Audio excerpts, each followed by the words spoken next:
What's going on, everybody? Welcome back to the Cosmic Wonder, where we talk all things Marvel and MCU. I'm your host, Warren Thompson, and it looks like we are not done with Bruce Banner, aka the Hulk. In fact, it's looking like the She-Hulk finale might be a lot more important than we thought it would be. And in a different way than we thought it would be as well. Originally, we thought, well, this might connect into Captain America 4, New World Order. As far as the villain is concerned for She-Hulk, we don't really know who the main villain is. Yes, we know that it's Intelligentsia, but who is behind Intelligentsia besides Todd? Because we know that if he is really the villain, he's not the main villain. We assume that the leader is behind Intelligentsia. We assume that the leader wants She-Hulk's blood because the leader is going to be the main villain in Captain America New World Order. And given his involvement in Incredible Hulk and what played out in that storyline and how it's the exact same character returning, and yes, the Incredible Hulk is canon to the MCU despite what some people may say or want. It's canon, so it would make sense that the leader would want She-Hulk's blood. And it looks like not only the She-Hulk series, but Captain America New World Order as well are both going to set up the World War Hulk storyline. Because it looks like the theme of Captain America 4 is going to focus around Super Soldier Serum, and of course the blood of the Hulk. And now we could probably assume the blood of She-Hulk as well, and assume that she's going to be involved in some way, shape, or form. What the insiders are saying right now about Captain America New World Order is that we are going to see multiple versions of Hulks show up. And if this is true, we're kind of starting to see how World War Hulk could be set up. And it does look like it's going to be pretty different from the comics, although it'll still have some aspects of that storyline, but that's what the MCU does. Also keep in mind that right now, a lot in the MCU isn't really set up for the Planet Hulk storyline or the World War Hulk storyline. We don't have a main Illuminati, and we don't have the main X-Men team or the Fantastic Four in the MCU yet. But She-Hulk did set up Hulk returning to Sakaar. And in the latest promo, we see that Hulk has returned from Sakaar. And it looks like he's going to be taking on the Abomination. The final promos for the She-Hulk finale, which is in a few days, show us that the Hulk has returned. If you haven't seen it, check it out here.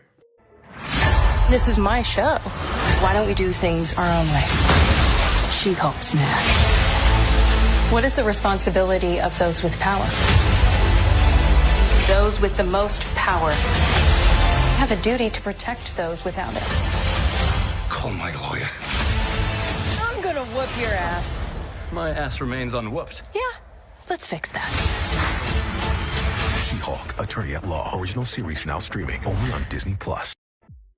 Now, there's a few things to note about this promo for the finale. One is that it says the unexpected series has an unbelievable finale. And that's a pretty big word for a series that some people haven't really been enjoying that much. And whether you're enjoying the series or not a ton has really happened as far as villains are concerned. The past 3 or 4 episodes, we haven't really been teased that much with a villain. We've got probably a collective 2 minutes of footage for villains in the past 4 episodes. But obviously in the finale, it's all going to come to an end. The true villain will be revealed, and it looks like that villain could be Abomination because the Hulk is returning, and as we see in this footage, he is actually fighting Abomination. And this leaves us with a lot of questions. Questions about the finale for She-Hulk, Captain America New World Order, and of course the new World War Hulk film. Now, the first big question that everybody seems to be wondering is, well, is Abomination actually bad? It's really looking that way from this promo, because remember, Emil is not supposed to be turning into the Abomination. However, when Jen and the parole officer went to visit Emil, he apparently had some type of malfunction with his monitor on his ankle, and we know that he didn't really touch an electric fence to mess it up. We know he turned into the Abomination, and was simply covering it up. Also, something else that was super sus is that one of the people from the wrecking crew was at Emil's resort. And yes, everybody is talking about how they were reformed and now they're not villains anymore, which was great, but that could have all been an act. And it could actually be that Abomination is behind Intelligentsia, and everything that he had to do with Jennifer Walters in court with his legal troubles was all just a big ruse to secretly try and get her blood and get back at her. Or perhaps Abomination was actually trying to get to the Hulk, and he was trying to do that through Jen. Otherwise, why would we see Emil back in his Abomination form fighting the Hulk? And after all, the Abomination is a huge Hulk villain, and perhaps they plan on keeping him that way instead of making him a good guy.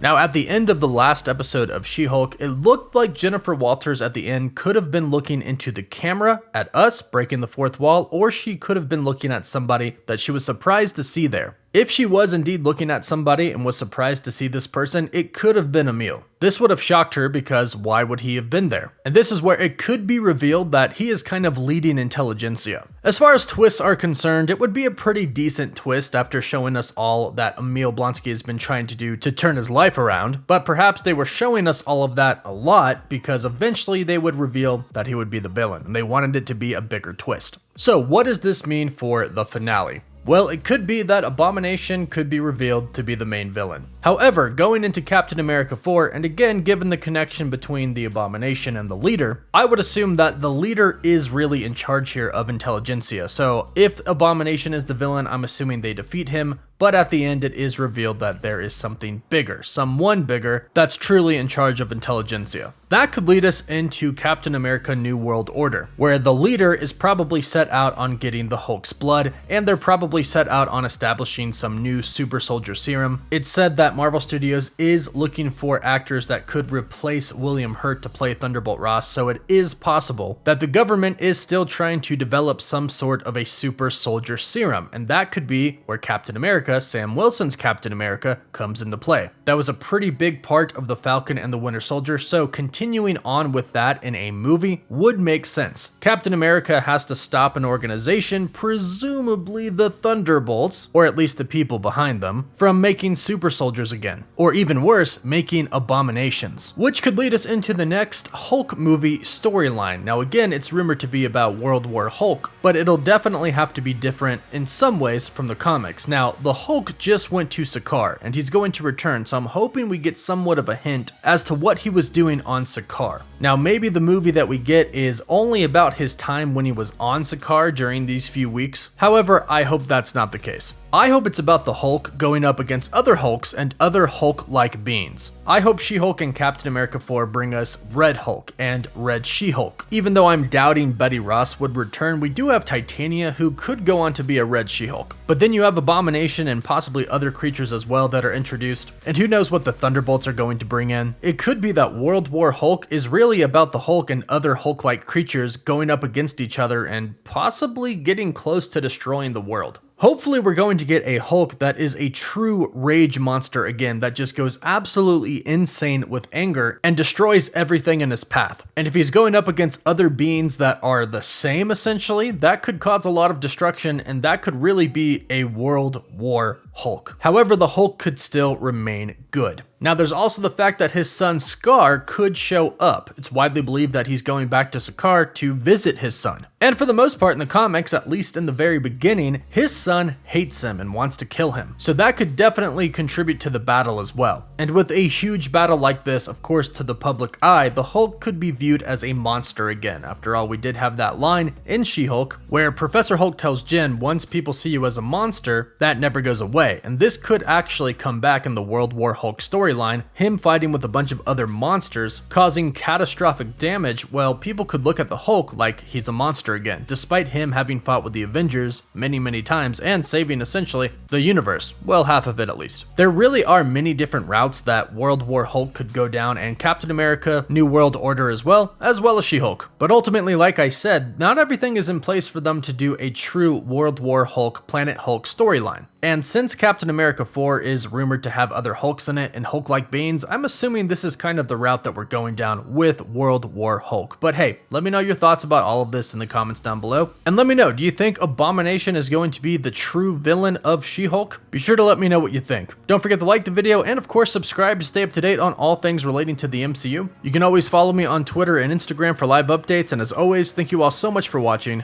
Woof woof.